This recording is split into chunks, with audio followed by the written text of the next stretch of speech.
Welcome back, everyone, to another episode of Dangerous Rhetoric. I'm Brentley. Daniel will be joining us in a moment. Um, but first, I wanted to remind everybody to like, comment, subscribe. You can give us money. There's donation links in the description. We really appreciate everybody leaving a comment, leaving a like. It really helps the show grow. Um, and with that all said, I want to introduce today our guest, Miss Stephanie Winn. Stephanie is a licensed psychotherapist and family therapist. She's a writer. She has a book coming soon. We're going to talk about that. She's also the host of the You Must Be Some Kind of Therapist podcast. And she's the associate producer of Affirmation Generation, which is a new documentary which sort of follows the stories of many detransitioners, including Laura Becker, whom you may have seen here on the show. So thank you, Stephanie, for joining us with all that said. Appreciate it. Great to be here, Brentley. Thanks for having me. Maybe first we can just get into your backstory a little bit. Tell me how you came to discover the issue of detransitioners, and maybe how you decided to start up your own podcast. I love the title, by the way. I thought it was really clever. Oh, thanks. Actually, would you tell me how does it land? Because I feel like I can hear people receiving it in different ways. So it's nice to hear that you like it. Oh, I think it's funny. I mean, you're obvious. I mean, well, I knew you were a therapist, so I just thought it was kind of funny because I guess I felt like somebody may have said it, like it was something you might have heard. Somebody said it to you because you were talking about these issues, and I Yeah. don't know, they thought it was like a snarky sort of remark, and you were like, you know what? Yes. That's actually how we came up with Dangerous Rhetoric. Daniel and I were accused of dangerous rhetoric during the lockdowns because we were advocating against that and calling it kind of crazy. And they were like, that's really dangerous rhetoric. You could lead to, somebody getting, a cough. And we were like, that's the name of our show then.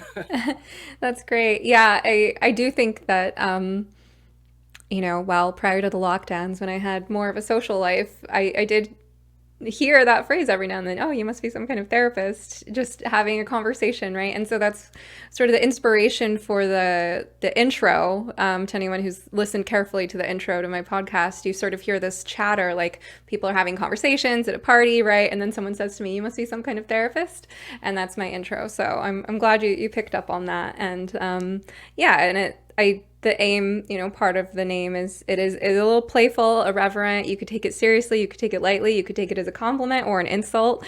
So it sort of captures, it's like a Rorschach test for how you feel about therapy.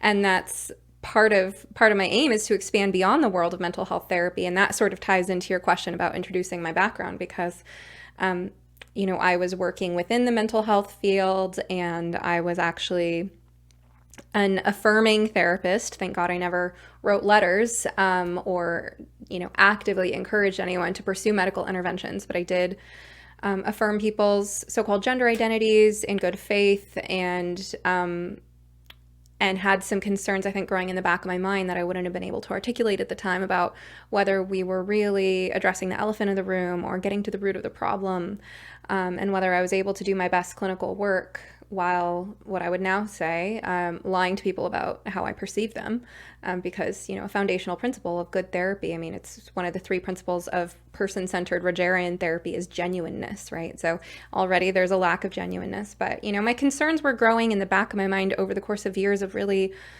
trying this out, working with trans-identified people and seeing it from the inside of the field.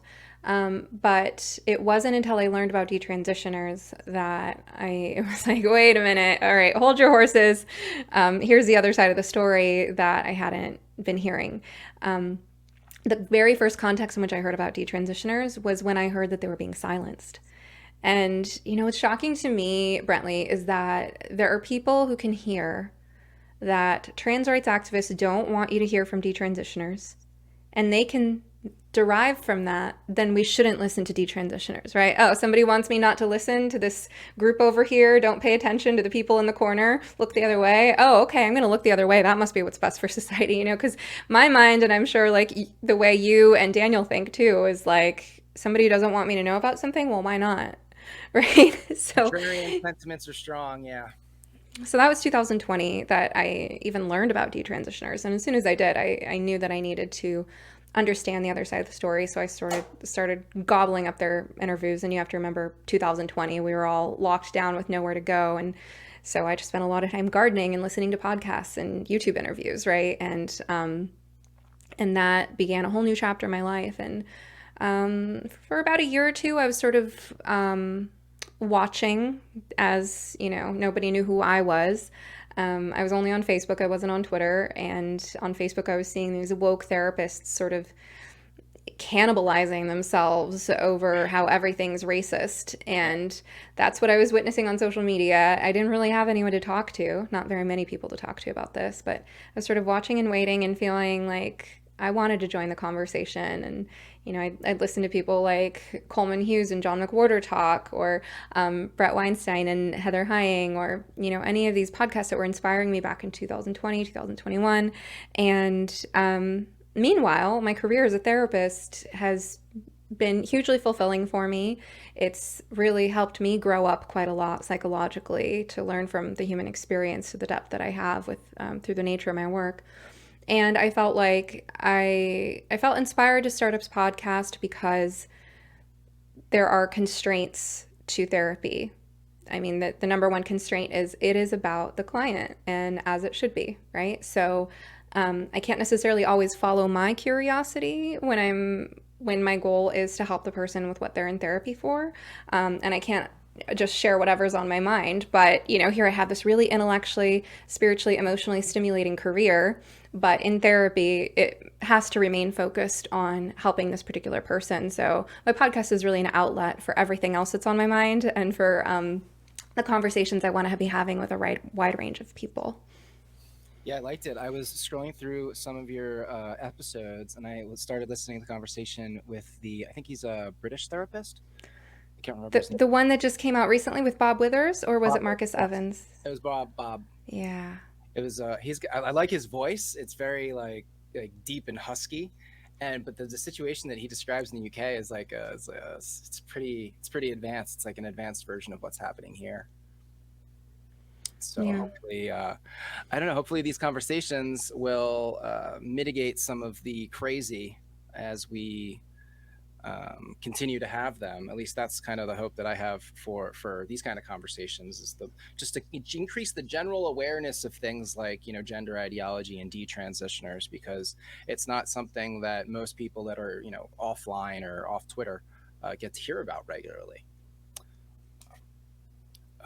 So yeah, that's a very so let me move on to, how did you get involved with the affirmation generation in the documentary? Maybe we can play the trailer a little bit here Sure. so folks can see it. So, okay, here we go. Yeah, just make it big. Based on the information that I had, that medical transition is by far the best treatment, and that you are at risk for suicide if you don't follow that path, I thought I only really had one path that I could take.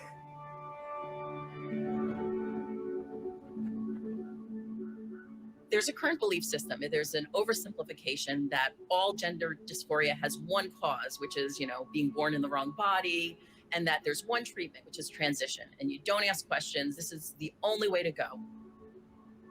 There's some people who do benefit from transition, but there's some people who are harmed from transition. The therapist said I'm automatically transgender, and she had my letter to transition right away after my first session with her.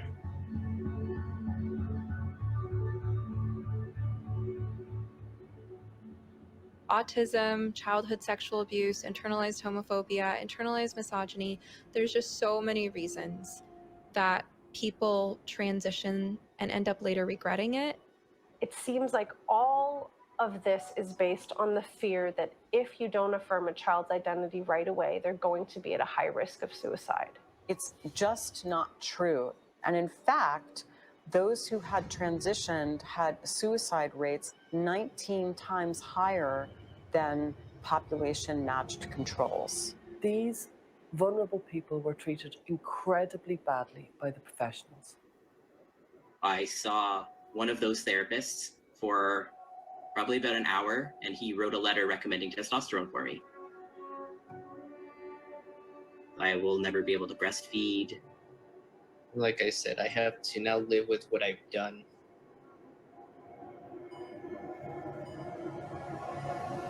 That's what I hear. I have ruined my life. I had a perfectly good body and now it's ruined. We're rushing to make a permanent medical transformation. It's not right to medicalize perfectly healthy bodies and make them sicker. It's not a trans, gay, straight issue. This is going to harm lesbian, gay, bisexual kids because they're being pushed down a medical path rather than accepting who they are. It's trying to protect them from being sterilized. They're selling a product and they do a really, really good job. And young people, they're buying it. They're just buying it. Puberty blockers followed by cross-sex hormones. The fact they're being offered outside of clinical trials, despite the fact there's so much unknown about long-term risk, is a scandal in and of itself. I turned to professionals, doctors, and I was not helped. I was just ushered along, very mindlessly. And I had permanent damage because of it.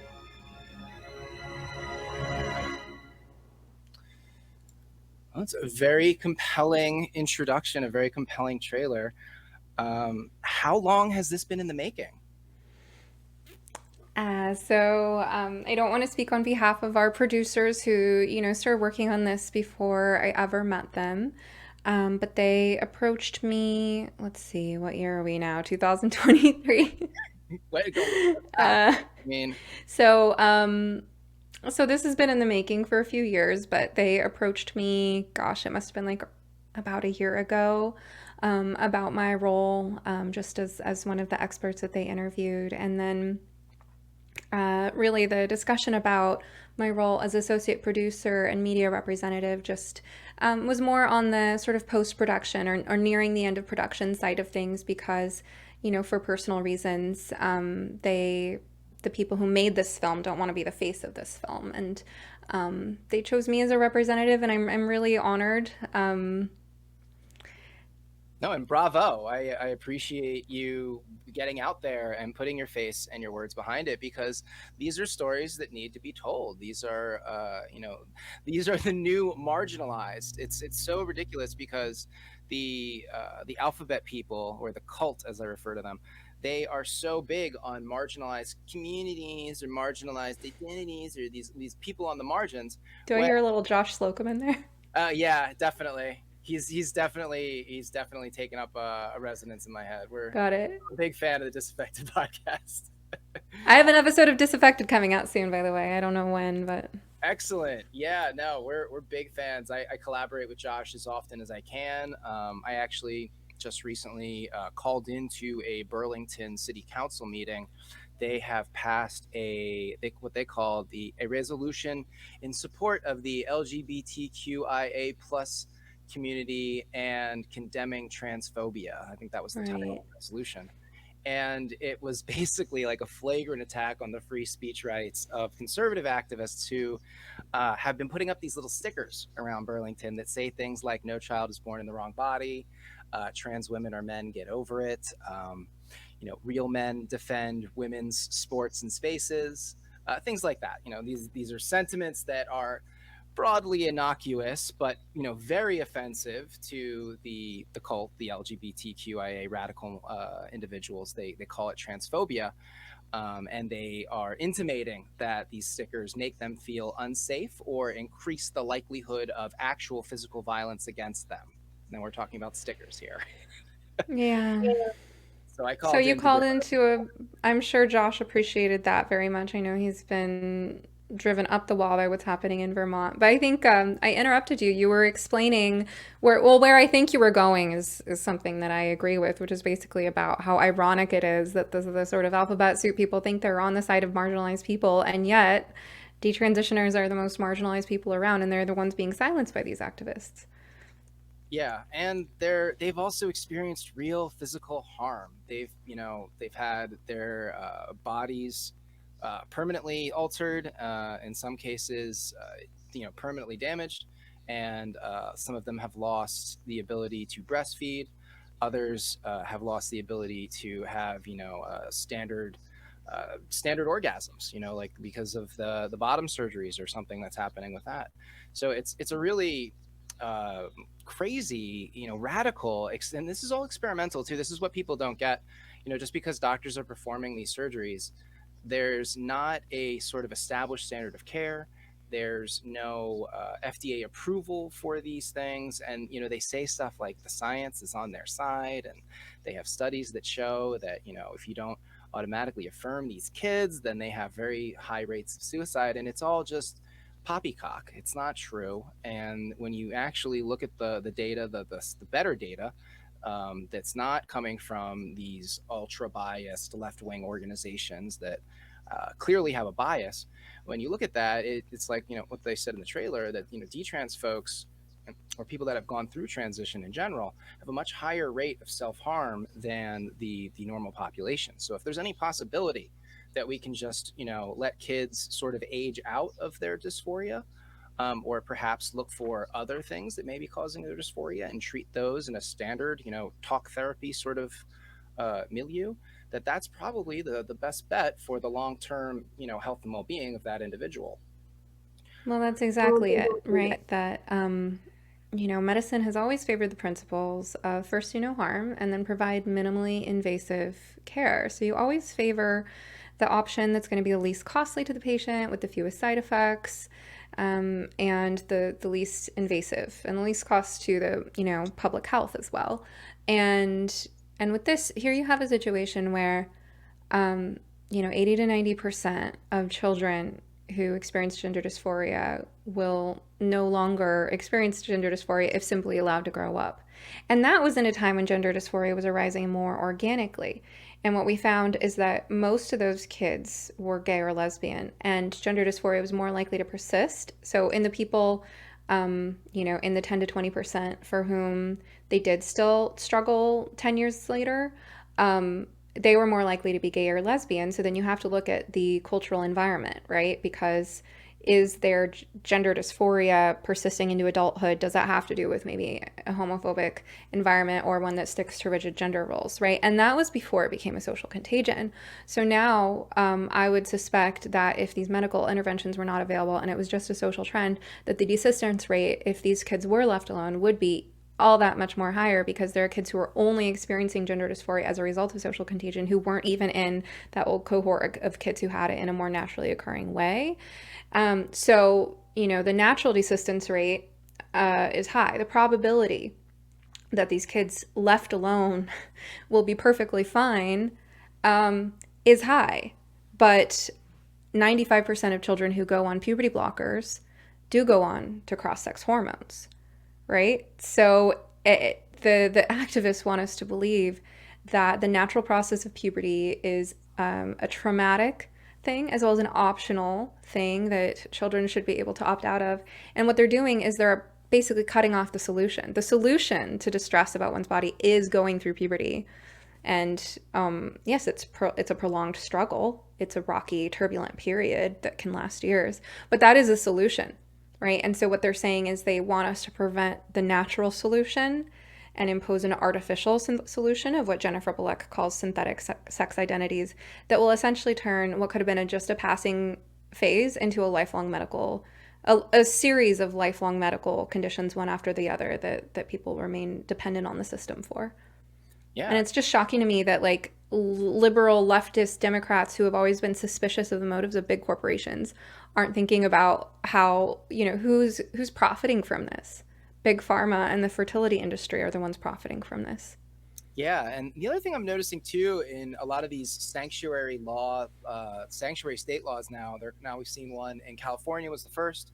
Now Vermont is trying to pass something similar, and New York State, is that they are tying the so-called gender-affirming care, or as I think of it, the sterilization and mutilation of minors, as they're tying it to abortion rights, because there's this assault on both of them, and so now we must naturally tie both of these things together in legislative packages and protect them at the state level.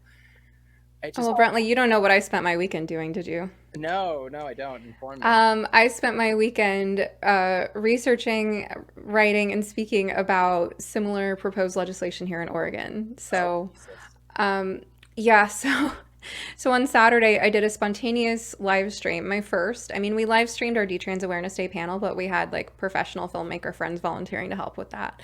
But my first time ever just like hopping on a call like this and live streaming it as opposed to doing a podcast episode.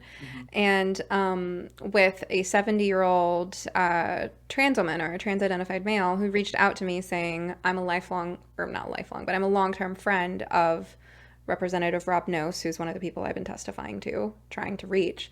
And I'm a trans person and I oppose this bill. And so I hopped on a call with this person and live streamed it. And then I spent all day yesterday just writing 12 pages of commentary on this bill.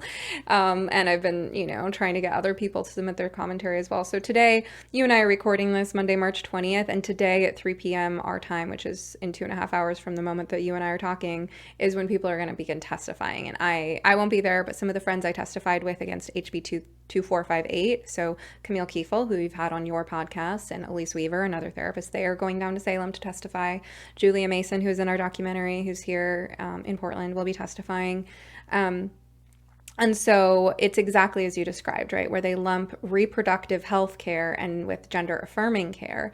And honestly, as much as I just wanted to focus on targeting that section of the bill that it was about the gender affirming care, the part on reproductive health care was terrible because they want there to be no lower age limit for how young a girl can be to talk to a doctor without parental knowledge or consent about contraceptives or abortion. Oh my. So yeah, basically like they're trying to create laws that like a 12-year-old could be getting an abortion without her parents knowing.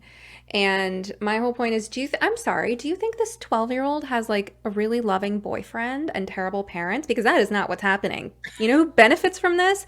Child sex traffickers. People who are sexually exploiting children are the ones who benefit from being able to cover up their tracks and keep the parents from knowing. So that part was bad enough, but the gender affirming part, this law was trying to basically force health insurance to pay for cosmetic surgeries without dismissing them as cosmetic. So we're talking like facial feminization surgery, electrolysis, tracheal shave, all things that men want, men who want to gender affirming. Yeah. Yeah, so basically trying to force insurance to pay for that, offering all kinds of protections from doctors that provide this care or this so-called care, this harm in this state. And yeah, it's a nightmare. So I was just spent my whole weekend working on this. It's the same in Vermont. I think Josh did a reading of their state's law and parsed it, and very similar patterns with forcing insurance to pay for these things, reclassifying them as medical necessity as opposed to cosmetic. All of these things were very, very similar, protecting the doctors who performed them from any sort of, out-of-state legislation. The other thing that I don't know if Oregon's law does this, but in Vermont, the one thing they're doing is they are codifying sort of the rights of parents who sort of abscond or like medically abduct their children and take them to Vermont for these procedures. So that if so mom and dad in Texas get a divorce, dad says, you are not, transitioning our son. Mom says, yes, I am. Takes him, goes to Vermont. Dad goes to court and sues mom to stop her from transitioning the child in Vermont. Vermont, with this new package, will create a new class of litigation called abusive litigation, where now she has standing to countersue or to sue him for abusive legislation, for daring to intercede or interrupt life-saving, gender-affirming, medically necessary care. So they just keep going. Like, it's like how far they just will not stop going. This is why I think it's really important professionals like yourself and men like me, especially gay men, sort of put our collective feet down and say, okay, no more. This is too much. You're harming the kids. Like, we have children that have been harmed already. They're mostly gay. and you guys are still trying to argue this is, you know, medically necessary, life-saving, when it's just a pack of lies that benefit pharmaceutical companies, that benefit these billionaires who we know are encouraging this because they're all really eugenicists on the down low. They think there's too many of us little people running around. They think there's too much carbon or whatever. I famously love to repeat that we are the carbon they want to eliminate and reduce. So Wow. it just kind of drives me bonkers, and I see it all sort of like coming together at different levels. Well, you know, today my episode 49 with Darshan Maharaja came out. It's on Canada's medically assisted suicide program. Saw that one. And we got into talking about the eugenics slippery slope because it's like, there was a point in the conversation where, you know, while this isn't happening, we were basically able to articulate how the slippery slope that Canada is currently on with MAID could lead to a point where a doctor is like, you know, it looks like this this fetus in the womb has a crooked nose, and we know that, you know, people with asymmetrical faces are ugly, and they have harder lives, they have a harder time finding jobs and romantic partners, so we should probably just kill your baby. Like, it's, you know, where do you draw the line? Right. Like, yeah, where is that line? And the thing is, some of these folks, they don't want any lines drawn ever, and it's like this fundamental difference that, you know, sane, mature, rational people have versus, you know, immature, sort of emotionally stunted activist types. And we saw a couple of them in the public comment in the Burling thing. It was funny. Josh, in his most recent episode, tore them to shreds. There was a lot of personality disorder and established immaturity, or stunted emotional maturity, I should call it, in a lot of these people that were arguing for, you know, these things, this medical necessity and the alteration of minors. But it was very, very, very strange time to be alive. I mean, you know, the old saying is, "May you live in interesting times," and boy, do we live in interesting times. Like, right. Up as 5 minutes ago, it was never have been, you know, reasonable. Like it just would have been insane in like the 90s or even the early 2000s to suggest that, you know, we need to medically transition minors for their optimal health outcomes today. And it's just like they're pushing it like it's a real thing. It just absolutely astounds me. I don't know how does it make you feel as a professional in the field, like how seeing this? Like, how do you grapple with it in your own mind? Well, to me, it is the hill worth dying on. And it's like, if I don't defend our profession, there will be nothing left of our profession. So, you know, it's like do or die. And I mean, I'm obviously like, I'm a pretty enterprising person, and it was, very stressful to face threats to my license, and I wouldn't choose to go through that again. But I'm also not going to base my whole life around making sure I never go through that again. Like, it's impossible to protect yourself from all dangers. And, you know, I don't know about you, Brentley, but I'm at a very awkward level of fame. So like, I have, you know, my podcast is in the top 2% now, and I have, you know, almost 13,000 followers on Twitter, and I'm like just famous enough that like a lot of people want a piece of me. Like, I get, you know, dozens of people reaching out to me every week, but I'm not famous enough that they would expect there to be a barrier, you know? It's like if I was like Jennifer Lawrence, nobody would expect to hear back from me, right? You know? But like, I'm just relatable enough, and you know, and I am related. Like, I don't want to lose my humanity, and I don't want to, but the thing is, like, people will put me on this pedestal. And by the way, I say all this because like I can't keep up with the amount of outreach coming in, but a lot of people kind of like put me on this pedestal. They call me a hero, or they say I'm, you know, they use very hyperbolic praise, and I appreciate the kind words of encouragement. But the thing is, the moment I say anything that doesn't match that individual's sense of what, like, the image they've made in their mind of me and where I stand on where I should stand on a given issue, then it infuriates people. But you were asking me how I feel about the direction of our field. I was saying I'm enterprising, so as much as I don't want to face more threats to my license, it's possible that I will. And I'm just not going to let that stop me. Like, if I have to become a full-time writer, podcaster, and consultant. I mean, as it is, I'm torn because I hear from parents all around the country that are desperate for help. And I have to make very clear that I am not licensed to diagnose or treat mental health conditions in any state besides Oregon, because that is how licensure works. And but you know, I get parents from all over the country, sometimes different parts of the world, mostly all over the country, that, you know, it's like, so I have to offer them I give them a consulting option because, you know, sometimes I can't find a therapist in their entire state.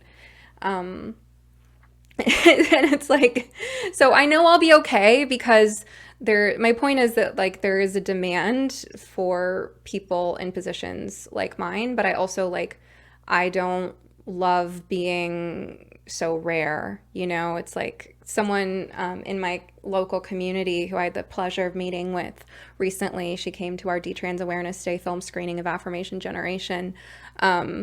She had an Instagram reel that said, people call me brave, but if we would all be brave, this whole thing would be over a lot sooner.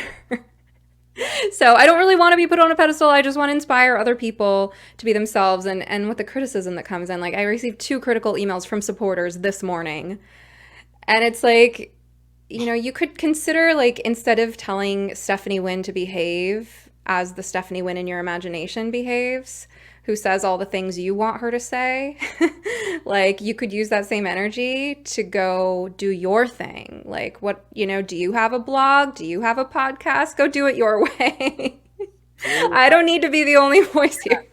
I have what are called, what I think of as, like, I don't even know what to call them. I think of them almost as, like, hate followers. They follow me on Twitter, but they sort of just, like, wait for the an opportunity to, like, try to, like, neg or tone police or otherwise you know, insist that I'm doing it wrong. And I'm like, okay, well, that's your opinion. Great. I'm not going to get into, you know, an 18 message back and forth with you on Twitter.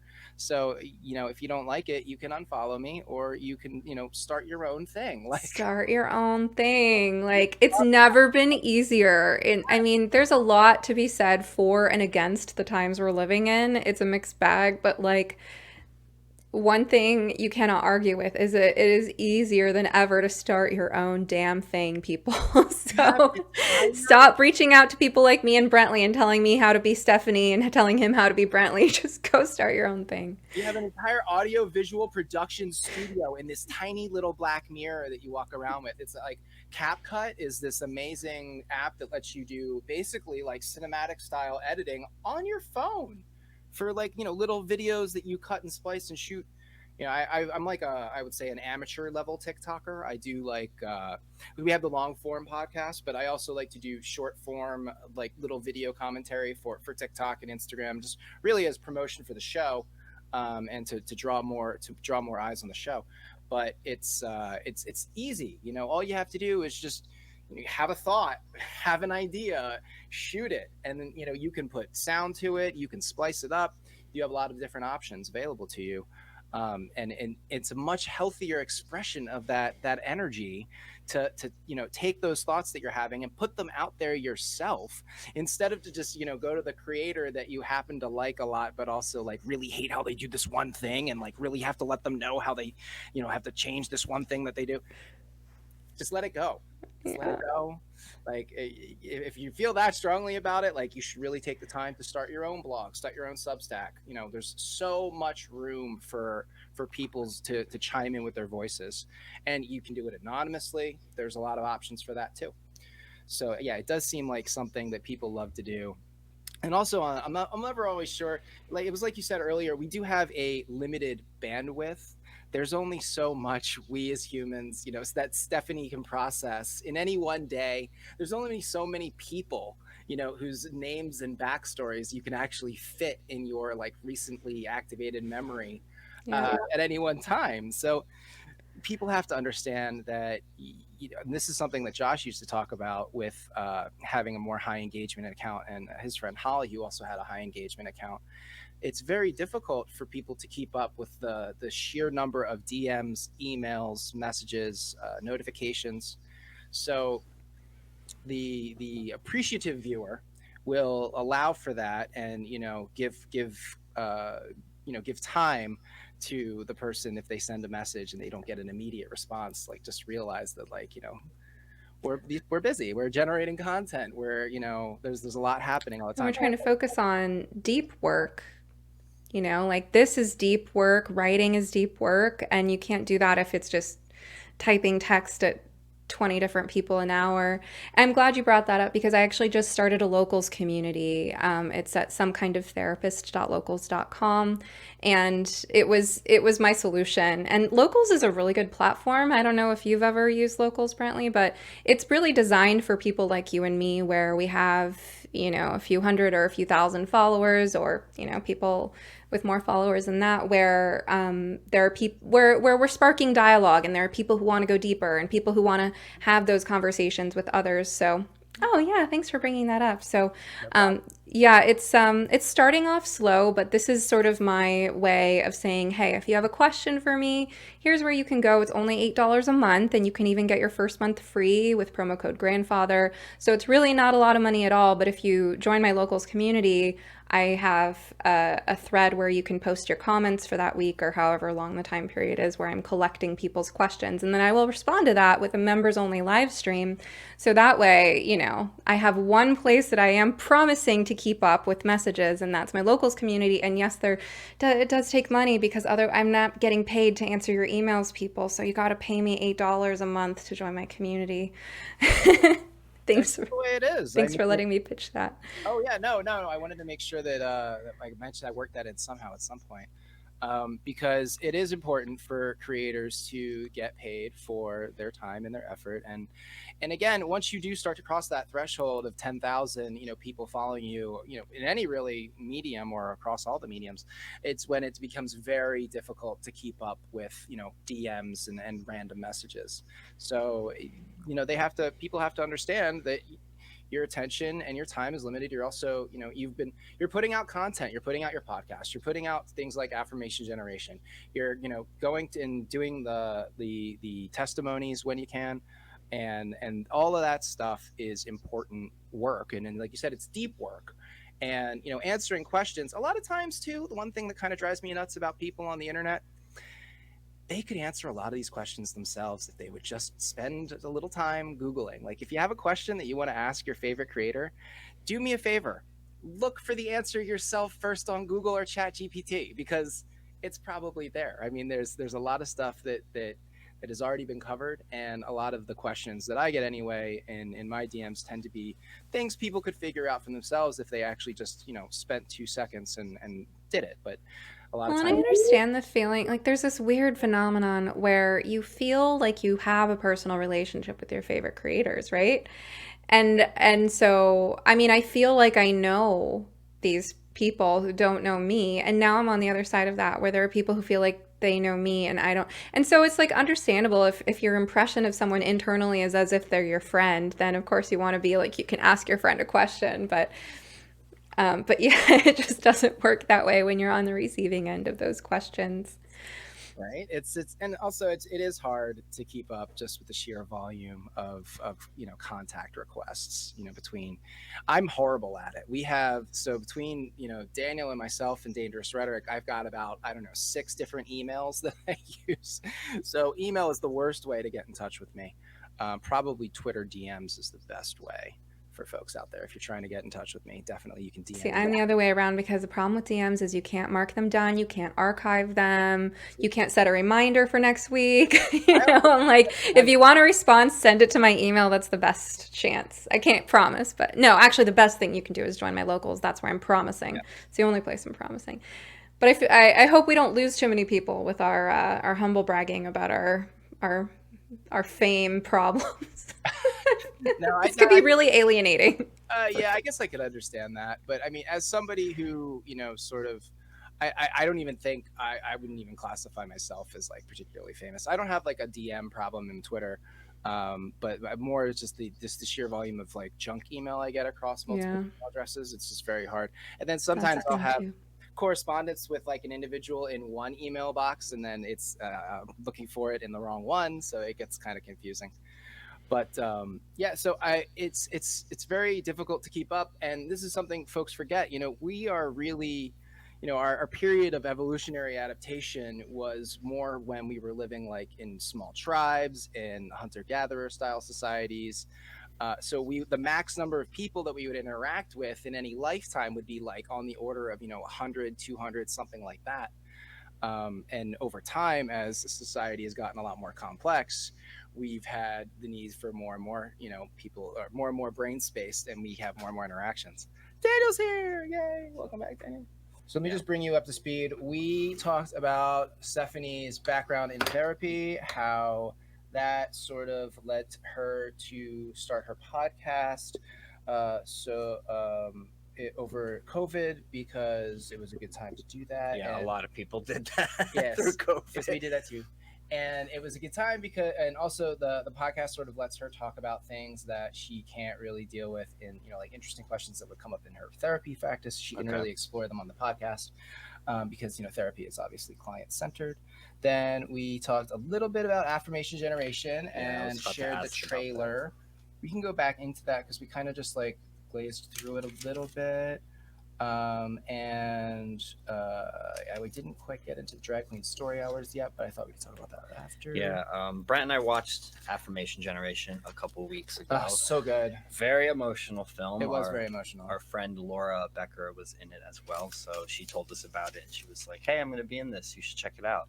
So as soon as it came up, we pulled it up and sat down and watched it, and it was very good. I thought it was a very, very apt take on the entire situation. And I like that it profiles different people and their unique experience, but also, there's that kind of unifying thread of the fact that they all kind of went through with this, and then ended up regretting it. And it's sad, the whole thing is sad, but it also, it humanized the detransitioners. And I think that's a very important thing. Brett and I talk about that all the time on the show, how we don't want people like Laura to end up as these political props that are just kind of passed around or used for shock value.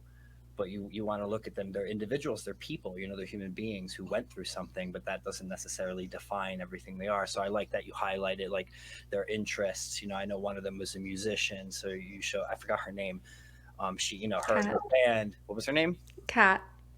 Yeah. You showed her and her band and like the things she liked to do beyond just this thing that happened to her or that she went through. And I think that's incredibly important when talking about these stories.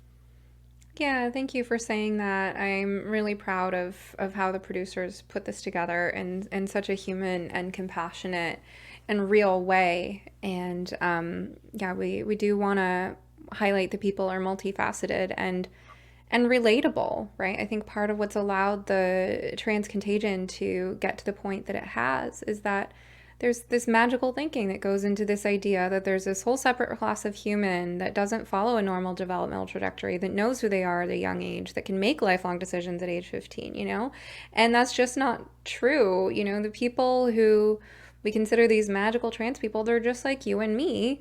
They're people who have, they go through rough times, they have their issues, and then an idea gets introduced that's really seductive. I also interviewed Laura on my podcast recently, but that episode hasn't come out yet. But we also talk about more that kind of healing phase and that, post-trans making life meaningful. And I'm glad that Laura has her art and Kat has her music, and that, I know you guys interviewed Camille, and she's a friend of mine here in Portland, and, she's very focused on healing. I think it's so important that we recognize detransitioners' humanity and support them going on to live full lives. And with that, it's really important that we tell their stories compassionately and that we allow them to kind of come and go from the spotlight. Because if you've been following these issues for a while, like all three of us here have, then you've seen certain detransitioners sort of emerge into the spotlight, get bombarded with both positive and negative attention, and then need to pull back. And many have reported that it's draining and exhausting and re-traumatizing to be asked to tell their stories again and again and again. So I think what's important is that we let each person tell their story as much as they're comfortable with, and then we listen to that story and we do the best we can with that story. We turn it into a film, and we, people like me who do detrans advocacy, we help tell their story. And we're not always going to get it right or say it the way that they would want it to be said, but we're going to incorporate what they've already shared, the emotional labor, so to speak, to put it in lefty terms, right? We're going to incorporate the work they've put in, which is enough, and then we're going to take it from here. Yeah, and remembering that there's self-agency in these people. They are choosing to tell their stories. They don't have to do this, and that's very important to remember. Like, they're not being coerced or forced, because like you said, they have to keep kind of almost repeating that trauma every single time that they tell it. And for some, that might make it easier, over time. You've told the story so many times, you're just like, all right, it doesn't really affect me anymore. But for others, if they're still in that healing phase, especially, it's like you're ripping the Band-Aid off every single time you do it. So there's that self-agency, and we have to remember they aren't props. They aren't tools for your political agenda, whether you're approaching it from the left or from the right. They're human beings, and they have a self-agency in choosing to tell their story. And I hope, for the most part, they're doing it for good reasons. I'm not saying all of them are. I don't know all of them as individuals inside, but I'm assuming every single one of them wants to try to help others avoid making similar mistakes that they made. Well, I agree with you, Daniel. And what you're saying actually bears a lot of resemblance to the principles of good trauma therapy. So, my experiences before I ever came into the public sphere or even heard about detransitioners, my experience as a trauma therapist, when someone comes to you and they have had, experiences of being violated, for example, part of how the psyche adapts to that is that you don't have your own boundaries, and so you don't know how to take care of yourself and create a sense of safety and well-being, right? So oftentimes trauma survivors will show up to therapy just spilling, flooding, right? Just like, and they'll be really emotionally dysregulated. And, I think a naive therapist or someone early in their career, or someone who's maybe not a therapist but just trying to be a good friend to someone like that, might sort of think, oh, they just need to vent. This is what they need. And sometimes that's correct. Sometimes that is true. But it's also important to check in with someone when they're in that state of, wait, how are you doing in this moment? And is telling this story or focusing on this memory, does this feel like a supportive thing for you to be doing right now? Right? Because sometimes it just sort of sends them spiraling. And if there's no sense of safety or containment in their life, let's say they're a new client and they haven't established a sense of trust with me yet, right? Or let's say that after their therapy appointment, they have to go back and get a ride home from their abusive partner that they're still with, right? There could be any number of circumstances that are not creating the right, safe, contained environment for that person to really bring up those feelings and know that they can hold and process them. So sometimes part of the relational process of trauma therapy involves sort of modeling that it's okay to check in with yourself as to whether this feels okay to share, whether you feel safer or more unsafe by sharing this in this time, in this way, with this person, in this environment. And I would say the same for any detransitioners, whether in a therapeutic context, which many of them will never try again, by the way, because their trust in therapists has been so badly damaged, or in a media context, like how are you doing as you're sharing your story? Does this feel like a relief? Does it feel like you're reclaiming some agency by finding the power to put it in your own words, finding the power to choose to talk to who you want to talk to, when you want to talk to, tell your story in your way?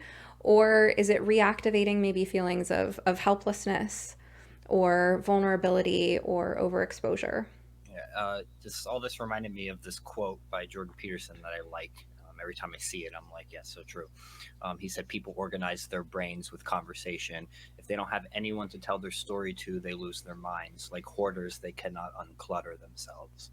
And I think that's part of what it is. It's like when you're dealing with that alone and you have no one to talk to, and this is why therapy is important, it gets all cluttered up inside, and you have to have someone to bounce those things off of to start to organize, like, all right, what is happening inside of me, or why am I not able to get past this particular thing or that.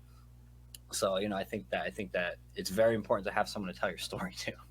It's also something that I kind of worry about in general with the younger and younger. Now we're seeing detransitioners.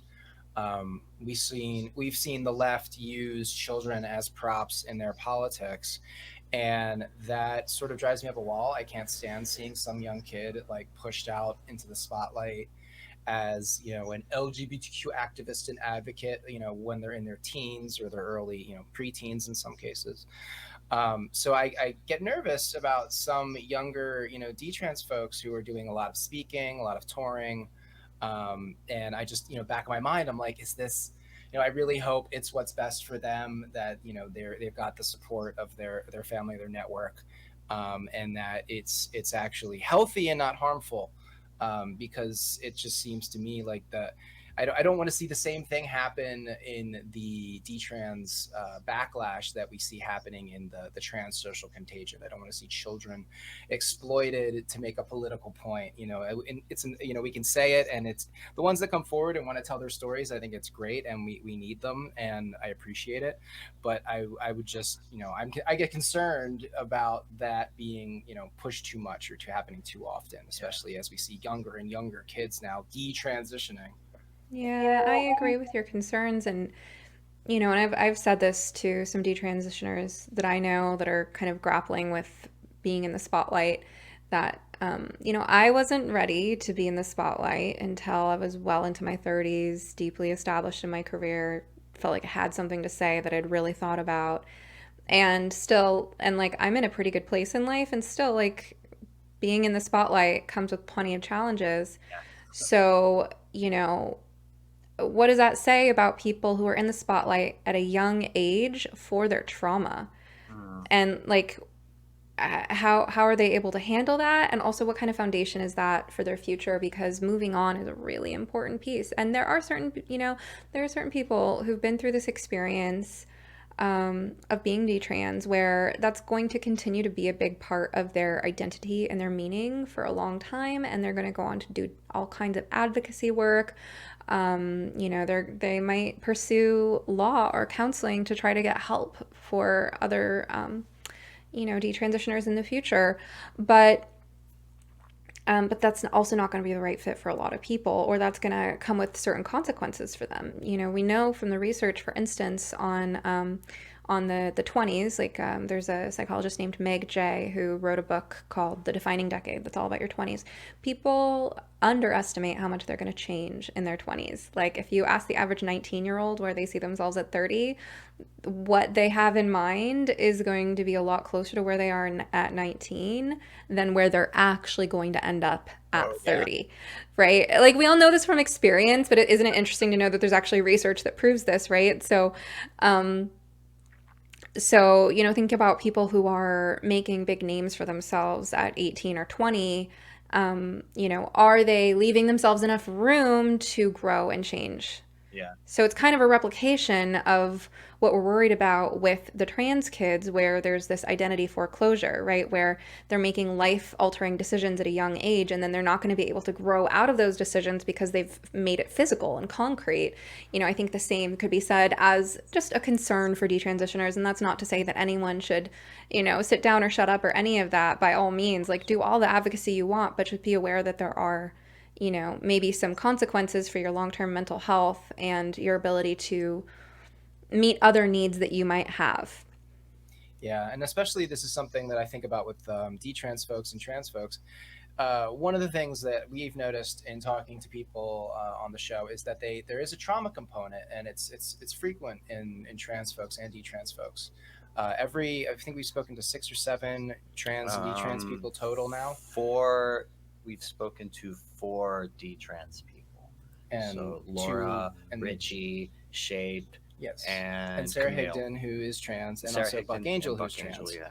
And everyone has had a trauma component. They've had experience with trauma, And so I think that that's sort of like the elephant in the room. Now, granted, I'm not saying that every case of dysphoria ever is caused by trauma. That's not what I'm saying. I'm saying there does seem to be a very high correlation between people who experience trauma and also those people later experiencing gender dysphoria. And, if these are the people that are detransitioning as well, it does complicate the picture. These are vulnerable individuals that were sort of like hurtling into the spotlight or stepping into the spotlight. It does behoove them and us, to treat them as people and not props in a political thing, because we don't want. I don't at least want to be what I see them doing. Like, I don't want to become the thing that I rail against. Sure. So I try to be aware of that. And hopefully, the when they do come forward, it helps them and it's not further harming them. And if they need to step back, yes, please do step back. That's what happened to Casey Miller. Casey Miller had to back off because it became too much for her. And I understand, and she also wrote long threads about the stuff that we're saying here, that there are definitely people on the right who don't really seem to care too much about the individual. It's all about the shock value to make their point. Like, look what they did to their bodies, and this sort of thing where it's like, that's a person, how you portray that person matters in how you're making your point. Yeah, I think as podcasters and content creators, we sort of have a responsibility. Well, we do, but we also have a fundamentally different approach to these situations than the corporate media establishment. They want to take you for your 30-second, 5-second hot take, throw you out there in front of the camera, put makeup on you, and then next. Whereas, I think we try to have long form conversations. We actually are interested in the individual and getting to know them. And so it seems to be a fundamentally different approach from, I don't want to call it new media, but like, true.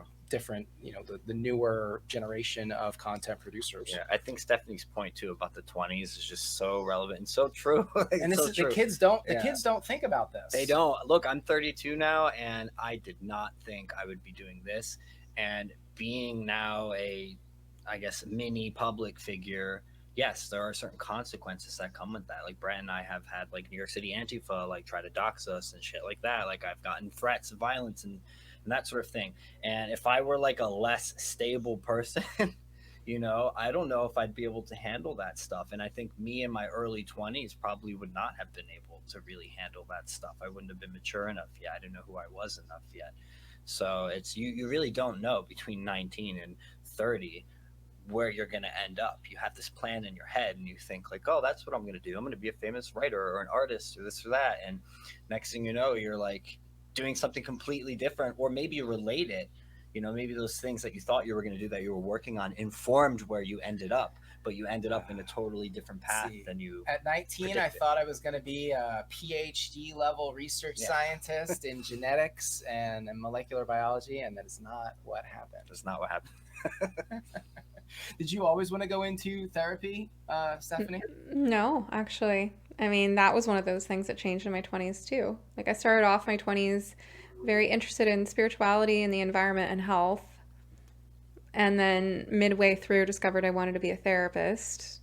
And now I'm a podcaster. Like, yeah, I mean, I think what you're saying is it's good news too, because being 18, 19, 20 is such a vulnerable, confusing time. You feel so lost and embarrassed because like you're supposed to be an adult, you're supposed to know how to do that, but you have no life experience. And I always try to reassure, when I have patients I'm seeing that are between the ages of 18 and 24, I always try to reassure them, you don't need to know who you are yet.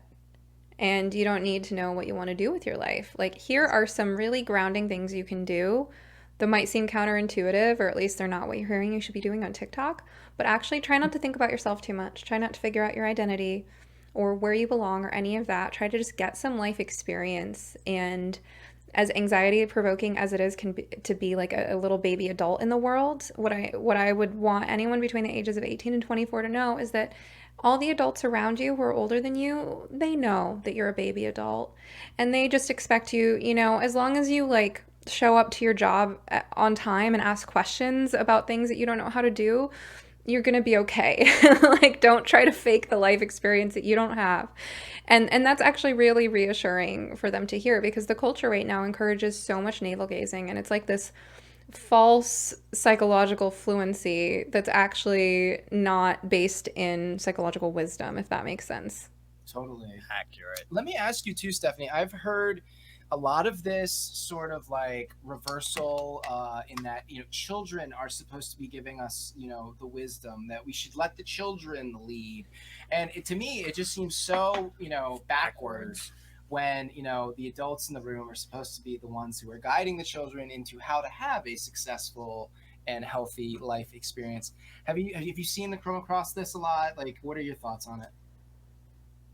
Yeah, I mean, so I talked with Matt Osborne. I can't remember the name of, or which number of my podcast that was, but it's The Myth of the Magical Child. And we sort of talk about this, right? This, what happens when adults lose sight of common sense about how to be the adults, and you sort of idealize the idea of a child, put them on the pedestal. And, you know, it's sort of like, I think part of it is that we're so secular, you know, we don't have much spirituality in our culture, and so that's like a void.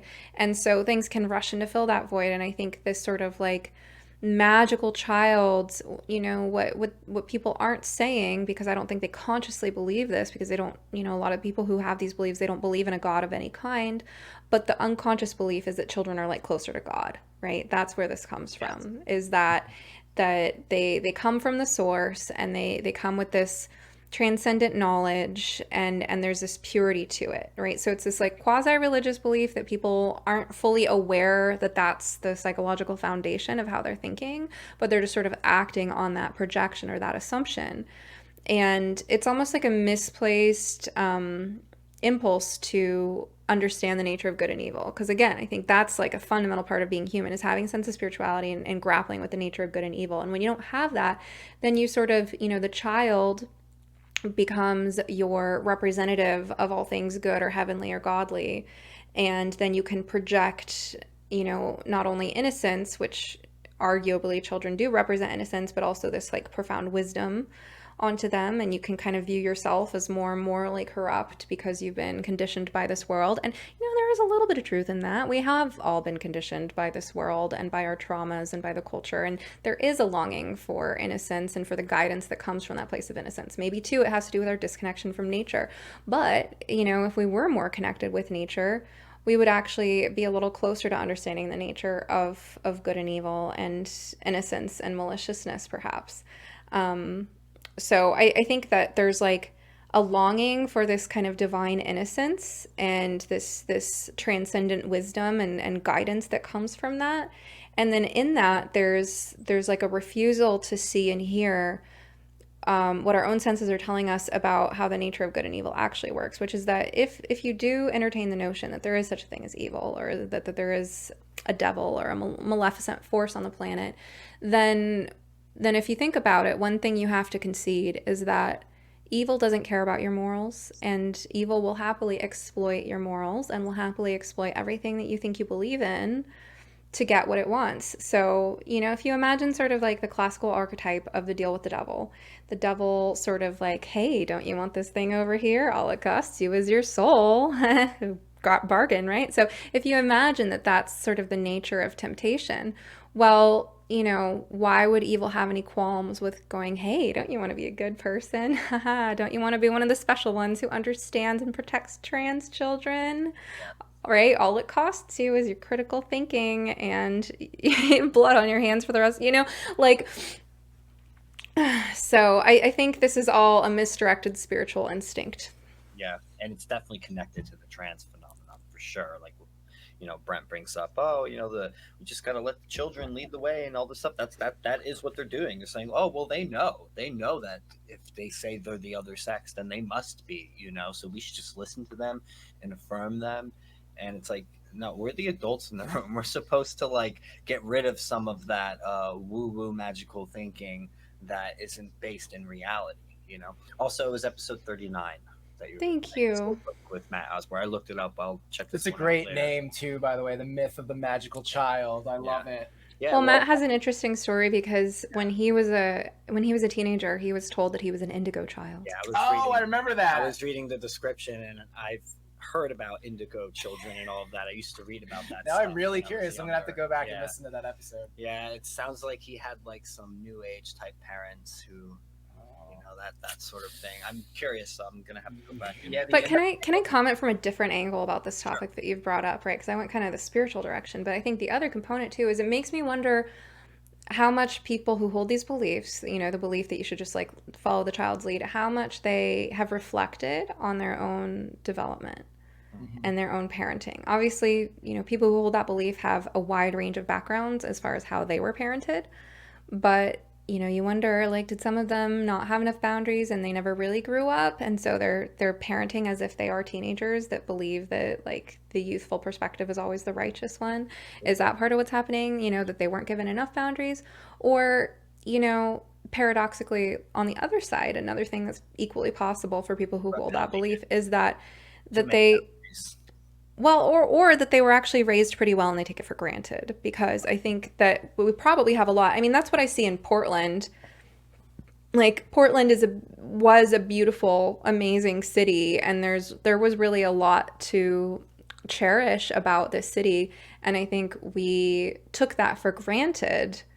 And it's, you know, it's taking for granted what you have and not recognizing the hard work that went into creating those structures that support the things you love, that make it really easy to sort of think that you can just tear down those structures and not realize what you're losing in the process. So I wonder if people, you know, hold these beliefs who actually like did receive pretty good parenting and then they just haven't connected the dots about how if you undermine some of the foundations of the ways that they were parented that allowed them to turn out okay, then like you actually have very little guarantee that the next generation will be okay. It's a really interesting hypothesis. Yeah. It's also scary. It's like, oh damn, like parents that, you know, did a good job, raised, you know, good kids. It's like they don't necessarily acquire the same ability that their parents had in order to raise the next generation that is, you know, good kids and well off and able to create another generation. It's a scary hypothesis too, because it could explain a lot of what we're seeing. As you know, we've had a few decades now of relative prosperity, and the children seem to be having more and more difficulties over time, whether it's you know, with this new social contagion and the gender bending, or just anxiety, mental health, and self-harm in general, which have all been, you know, really spiking in the last, you know, really since COVID, but also the numbers were going up. You know, there's a factor we have not talked about yet, though, that I'm going to introduce into this discussion. It's social media. Yes. Right. The handheld pocket computer that you take everywhere you go at all times. You know, when Brett and I were growing up, computers were just being introduced. You're a little older than I am. I think I was 16 or 17 or when I got my first cell phone. Yeah, and so I was like 19. There was no social media. A little older. So when I wanted to go on the computer and go on the internet, I had to go home, sit down in front of the computer at a computer right, to do that. It wasn't something that I had access to at every moment of the day, all day long. And that has changed society in almost every way I can think of. And I think it has a huge impact. And speaking of taking things for granted, you know, the fact that we carry around these pocket computers and have access to social media, it's roughly an invention like along the lines of the automobile, the Gutenberg press, you know, the printing press, you know, these things that really fundamentally change how we, you know, interact and organize in society. Birth control is another big one. Yeah. But the appreciation for that, it's just not there. We just sort of taken for granted. Yep. And, you know, these kids, I see kids as young as 10, 11, 12 with smartphones. And I'm just like, why? Yeah. Why? Well, and you know who's affected the worst? It's the adolescent girls, right? And Jonathan Haidt, I've seen some great clips from him of, you know, excerpts from longer conversations where he really kind of hones in on how when the smartphone was introduced as a, you know, something that 50% of all teenagers started to have around 2011, 2012, that's when adolescent girl mental health problems really started to skyrocket. For boys, it was more stable. And for adolescent girls, it was more stable prior to that time. I mean, adolescent girls have always had more, higher rates of depression and anxiety than boys. But yeah, it's gotten exponentially worse since then, and there's a whole conversation to be had there. Absolutely. And it correlates with the gender craze. A lot of these kids who are lost or have traumas or are looking, for somewhere to fit in, they turn to this thing and they find some community on here or something that, oh, maybe I'm that, that makes sense. And then they just dive right into it. And so many of the people we've spoken to, that's how this happened to them. They ended up on TikTok or Tumblr, and they kind of just fell into that community, and they found a place where they felt like they fit, and they didn't question it, and people around them didn't question them. They were affirmed them. And the next thing they're making these irreversible decisions. It's like we have to definitely talk about this factor, because it's a huge one. How can you not talk about social media and the internet and the fact you have access to it all the time at all times? Like, maybe that's not a good thing. I'm proud of how our film highlighted that. There was sort of the section in the middle that was put together by Laura Becker, where, with her music and her art, just showing like thousands of rapid fire clips of what these kids are being exposed to on all these platforms. I also just watched Simon Esler's film that just came out, Cut, Daughters of the West. I'm going to be interviewing him next week, and that'll come out, I don't know, in April or May. But that one takes a different angle, where it starts with looking at the plastic surgery industry and where that started and where it ended up. So where it started was basically war, repairing injuries from war. And then after World War II, there were all these surgeons with nothing to do. And that's when they started marketing cosmetic surgeries to women, and that's when the first sex change operations were attempted. And did you know that there has been for the last decade or so a trend of adolescent girls under the age of 18 getting not only breast implants, as you would tragically already expect, but also labiaplasty, having their genitals altered to look more like the labia of the women in the porn that they're watching. Jeez Louise. Yeah. Yikes. Yeah, this is like why I was thinking, it's just the medical industry. And it was a point that you made earlier, Stephanie. You said, medical professionals have a duty to do no harm. And that's often referred to as the first rule of medicine. And the idea there is that we aren't going to make the situation worse. We are going to only do things which are proven effective, and have a minimal risk of having a negative outcome or side effect. And I feel like when it comes to cosmetic surgery, that sort of crosses the line for me anyway. I see cosmetic surgery as a medically unnecessary surgery. Now, there are some cases, where the rare exceptions, like, as you said, originally it was for people who were grossly disfigured in war or, an accident. And I can understand, the need for that. But it's that line of being blurred between, medical necessity and then just what the people want or what they're willing to pay for.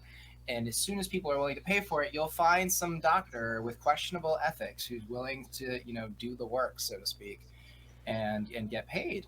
And it seems to be a big problem. And I really wish that there was more ethics in medical ethics. It just blows my mind that we've gotten to the point now where these routine cosmetic surgeries, cosmetic surgery itself is just routine and socially accepted and taken for granted. And then on top of that, now we're talking about cosmetic surgery for minors. And then on top of that, we're talking about cosmetic surgery for minors that is sexual in nature and permanently alters their sexual and genital configurations. It just blows my mind. Like, where are the professional boards? This is what, professional bodies are supposed to guard against. You're supposed to have these medical boards to ensure that this kind of stuff doesn't happen. And yet here we are, where it's just happening across the board. It's fully experimental, and the FDA hasn't stepped in or anything. And everybody's making money, but these poor people. Well, and get this, Brentley. So it was shocking to me watching Simon Esler's film, cut Daughters of the West again, because I just, I haven't really been following this information about labiaplasty as a trend in young women. And I had no idea until and you brought it up.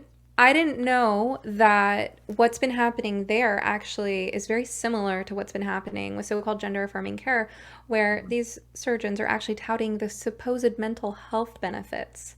So they're recommending, they're recommending labiaplasty because it supposedly makes these girls feel better about their appearance and is therefore better for their mental health. That's how it's being touted. Yeah. We're not even just Rage! addressing the mental health issue and trying to figure out what is going on there. It's like, yeah, you could just physically alter yourself because you're not fine the way you look. It's like that to me feels like it would exacerbate the mental health issue. It's like, oh yeah, your It's vagina like- looks like we could definitely, trim that up, Yeah. make it look a little bit nicer for you, Yeah. the 17-year-old, 18-year-old girl who's naturally insecure about her appearance anyway. It's like, what happened to just like go to therapy? Just go to therapy. It's like, no, we're gonna cut into you, We're and gonna change cut. you, and that's gonna help your mental health issues. It's crazy. It I'll is have to crazy. put a link. to that. Yeah, in I the looked description. it up. Cut Daughters of the West. I definitely want to check that one out. That's insane, though. I didn't even know that was happening. It looks like it's on Vimeo, right? Or no, it's not out yet.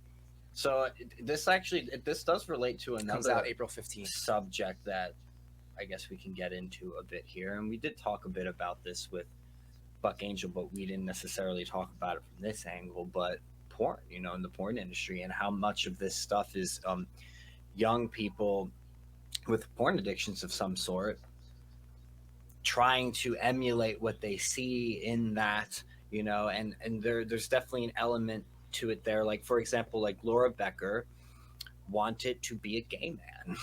And this is, that's a fetishized view of something. Like, she was attracted to men who weren't attracted to her. So part of what she wanted to do was to change herself into a man to try to get those types of men to be attracted to her.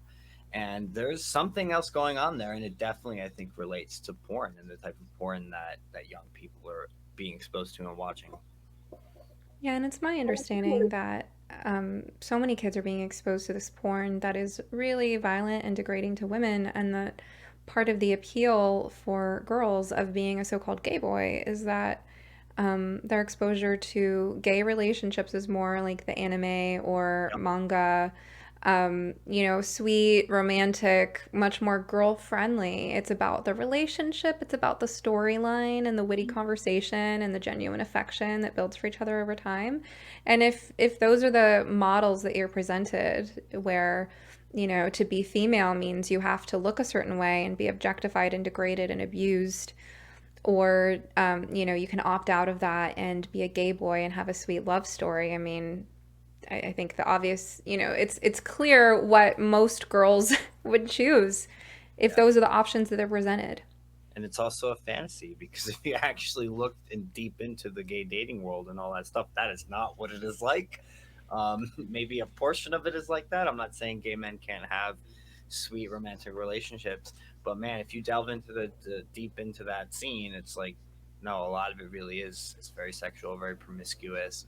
You will get used in the same way that, girls probably feel like they're going to get used by just staying a girl. And that's the thing, right? Is that the porn that's affecting these girls' sense of what it is to be female is very much based on male sexuality at its most deviant expressions, and the anime and manga is much more female friendly, right? It claims to represent gay relationships, but it's actually very feminine. Yeah. It's a caricature. Yeah, I mean, it's like it's a cartoon caricature of a gay relationship. It's how women imagine as conceived by girls. Yeah. What are we gonna do? Let me see. We're coming in at an hour 20. For the last thing I wanted to talk to you about, Stephanie, is this phenomenon of drag queen story hour, and this idea of bringing drag to younger and younger audiences. Yesterday, Daniel and myself went down to the LGBTQ Center here in Manhattan. It used to be called the Gay Center, but now it's the Alphabet Center. And they were hosting a very controversial drag queen story hour hosted by our Attorney General Letitia James. In attendance were State Senator Brad Hoylman, who happens to represent my district, and a palette of the New York City councilors, including Eric Botcher, who I used to be friends with, not so much anymore. So what do you think about this drag queen story? Do you think that there value here? Like, just, give me your professional opinion as somebody, who comments on these issues. It's like, I don't know how we got here. I don't know why we're still right. Like, it's just so Hunger Games. Like, there's so much Hunger Games pomp and circumstance and dramatic flair and closed ears going on.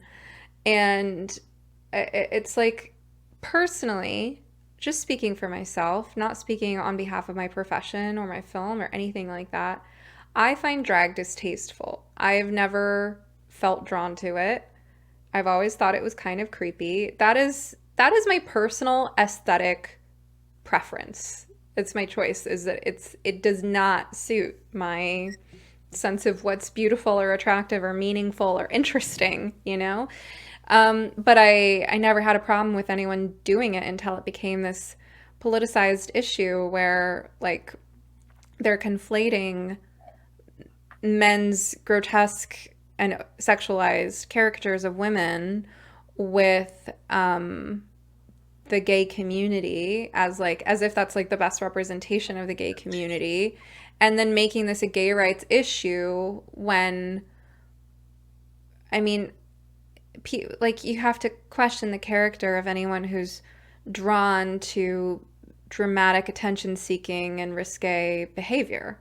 Like, that's, and again, like, this is why I called my episode with Andrew Hart's Counseling in a Cluster B Culture, because what are you supposed to do when you're trying to represent mental health? And you guys know Josh Slocum, so you know how much he talks about Cluster B. Like, what are you supposed to do when your job is to promote mental health, but the whole culture is promoting these deeply personality disordered ways of being? I mean, we're looking at narcissistic and histrionic behavior. We're looking at people who want to be the center of attention with a dramatic flair in overly sexualized, overly intimate ways. And again, like, done behind closed doors, I don't personally care. It's just not something I would want to partake in. I just don't understand why or how this group of all people became, the elected representatives of the gay community, and this became something to involve children in. It just feels like a flex. It feels like a power move. Yep. On behalf of whoever's pulling the strings, and I don't want to sound like a conspiracy theorist, so I'm not going to speculate as to who that is, but it feels like if there is some malicious force here, that it's like a taunting. It's like, see how far we can go? Oh, we can, like, do a striptease in front of your children, and you're not going to say anything to us. Yeah, we can dress like you said, caricatured versions of women, absurd, ridiculous, and just sit there and read books to them and pretend that there's nothing unusual about that at all. Brett and I, like he said, we went to a protest yesterday, and I confronted one of the protesters who came up to our side and was trying to argue with us, and he wouldn't give me a straight answer, but I would just ask him, like, what is the educational value of having a drag queen read to kids? Why? What? He's like, just to read them a story. I'm like, why? Because they're just reading stories. Why? Why not have a regular person do that? And then he got offended. What do you mean a regular person? I was like, not someone who's up there dressed crazy like a woman. And then he was, oh, I'm not talking to you, and totally dismissed it. But can't answer the question. What is the educational value of it? What does it teach kids? They claim it teaches kids about acceptance of different people and all that stuff. There are plenty of ways you can do that without bringing something that is traditionally a provocative, lewd, underground, adult form of entertainment in front of children. And it's just like, the other aspect of it that's the elephant in the room that they don't want to talk about is, like, I think they are trying to introduce the gender ideology through it, like, to get kids to realize, like, well, you can be anything you want, and if you don't feel like you're a girl, or you don't feel like you're a boy, look, these adults, they can do this, you can do this too. And modeling the behavior and introducing that confusion into them. And I think it's wrong, and Brett and I are gay, and we think it's wrong. We've been to drag shows, we enjoyed them. I've been to drag shows that I thought were hilarious and funny. I understand not everyone is into that. I'm not totally into it either, but I've been to ones that I thought were fun, and I get it. Raunchy, lewd, over the top. These are not the types of people culturally that should be around kids, just period. And I question the motivation of anyone who participates in that culture and then wants to get up and read in front of kids in that manner. And children have instincts. Like, I don't know if you've ever noticed how, have you noticed there are certain, and this is going to sound really not PC, but you know, we're way past that point. Dangerous rhetoric. Have you ever noticed that women with really soft features and wide eyes and round faces, babies love them? Right? Okay. Like there are physical features that signal safety to a baby, right? And kids have instincts that are there to protect them, where they kind of read these basic physiological cues. And now think about how many of us were afraid of clowns when we were little. I was creeped out by clowns. I remember my grandma had this weird like clown clock with like this clown with all this face paint on, and it was just so creepy to me. Drag queens look like clowns. They're covered in so much makeup, and it's so grotesque and disfiguring and not natural. Children are hardwired to look for people with really safe faces, safe, caring, natural, trustworthy faces. And by exposing children to drag, you're overriding that base instinct of like what kind of face is safe to be around. I've seen children in these videos have really bad reactions, like they're pulling away, like they don't want to look at that. There's something that doesn't resonate for their senses. Some of them look like demons. I'm telling you, they look like freaking demons to me. Like, go look up the pictures of the event yesterday and look at what some of those drag queens looked like. Maybe Brent can pull some of them up now. To me, they just look like straight up demons. And I think your point is correct. Like, it teaches kids to not have that ability anymore to look for a face that is safe.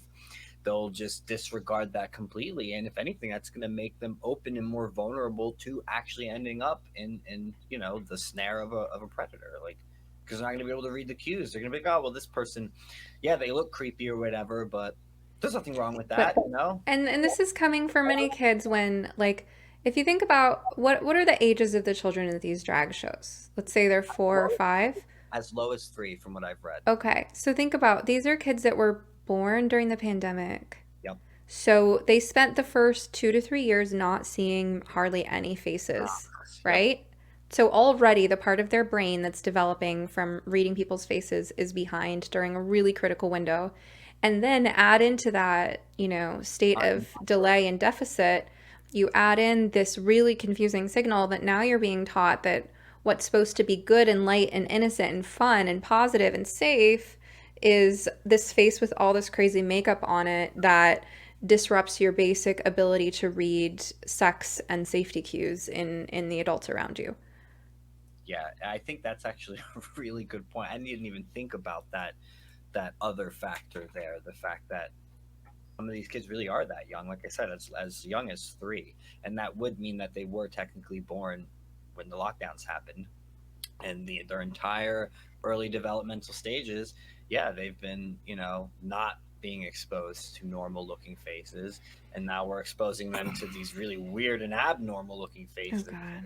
So them this that is one of the drag, I don't even know if I could call this a drag queen because it doesn't look like a drag queen.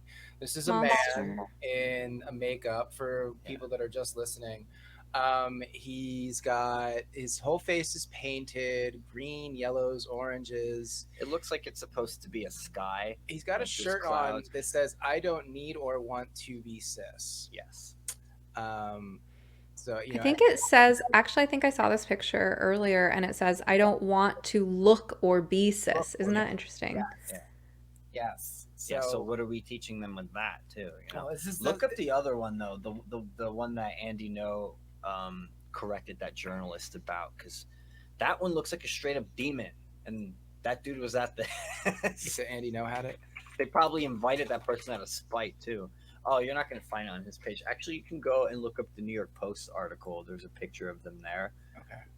So just go to. I'll find it. It should come right up. They put this story out yesterday. Mm-hmm. Yeah. Here we are. Yeah, so scroll down on that, and I believe they had a few pictures of some of the drag queens.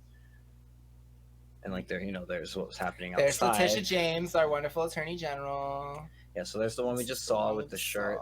And then this one's sitting on the ground. Like, look, like that is not someone that I want to be around kids. Stay in your underground nightclub, hang out with the other, LGBTQs and all that stuff, and do your thing there. Also, this person is like into like weird sexual bondage and all that stuff, and expose that stuff as well if you go onto their personal social media. Like, we don't want these people around kids. This is not a homophobic thing.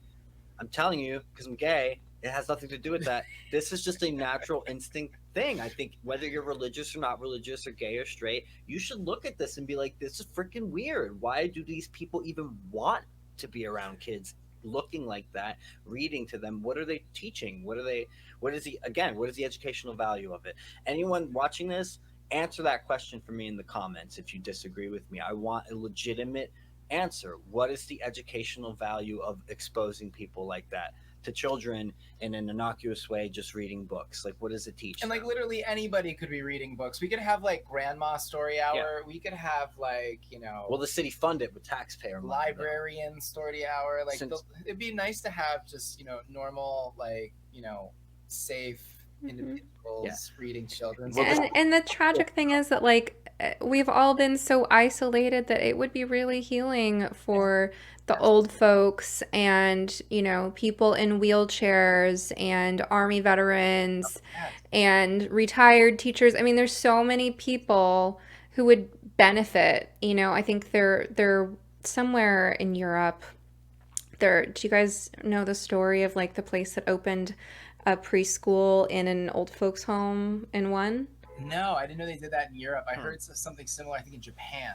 Oh, okay. Yeah, I mean, there's probably a few places in the world where people are opening businesses like this, where it's like such a win-win for everyone because, for if you are sort of a lonely old person who doesn't get out or around much, like being surrounded with smiling little children and reading them stories, like how sweet is that, right? And old people and children and old people go together so beautifully. Like little kids need grandparents to tell them stories and give them affection, and like it's like we could have like this, we missed the mark. This is so far off the mark, and there's like an element of truth in it, which is that reading stories to children is a good thing, right? But like again, it's like a massive scale DARVO, deny, attack, reverse victim and offenders, narcissistic emotional abuse, that like you switch who's the victim and who's the offender here and paint these as the good guys when really like there's so many other people who would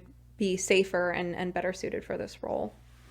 Yeah, and I'll reiterate again, our taxpayer money is paying for this. Over $200,000 since 2018 in New York City was allocated toward holding events. That's so upsetting. Schools and in libraries surrounding New York City. I know. And my taxpayer dollars is, paying for people's sex change operations. Like, not that you can change sex, but I think that's probably all the time we have for today. Yes, thank you so much, Stephanie, for joining us. We appreciate it. I really appreciated the conversation. I think we did a nice whirlwind around the different subjects here. Let people know where they can find you on Twitter, and then I think I have your website pulled up too. Sure, I'll just go through everything. So you can follow me on Twitter or Instagram at sometherapist. My website is sometherapist.com. The name of my podcast is You Must Be Some Kind of Therapist. That's available on YouTube. I love it. My handle on YouTube is Some Therapist. And it's available on all audio platforms. I have a community on Locals at somekindoftherapist.locals.com. I'm just starting to spread the word. And then Affirmation Generation. So our website is affirmationgenerationmovie.com. And you can follow us on YouTube at Affirmation Generation. So from affirmationgenerationmovie.com, you can click on that link. That'll take you straight to the Vimeo. You can also watch the trailer. We have some research there. You can make a donation and find all of our socials. Actually, I need to make sure our social links are working. They were down for a moment. So as far as Affirmation Generation on social media, you can follow us on Twitter at 2022. That's 2022 Affirmation. And on Instagram, you can follow us at Affirmation Generation. Yeah, everyone, please go watch that film. I'll put all those very, links very in the important. description for folks if they want it handy dandy. I'll put it down there for y'all. Yeah.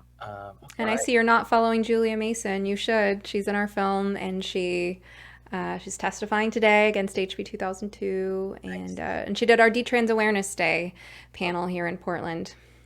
Yeah, I got her. Sweet. I'm always looking for more people that are speaking out. It's very important, and that we all sort of find each other and connect. Yeah, it's so great to finally talk to you guys. Thanks so much for having me. Yeah, we appreciate it a lot. Stephanie, thank you so much. Have a wonderful day. Everyone, please remember, like, comment, share, subscribe, share this, please, and go watch Affirmation Generation. Incredibly important. Stay safe, stay sane. We'll be back again soon. Love you. Bye-bye.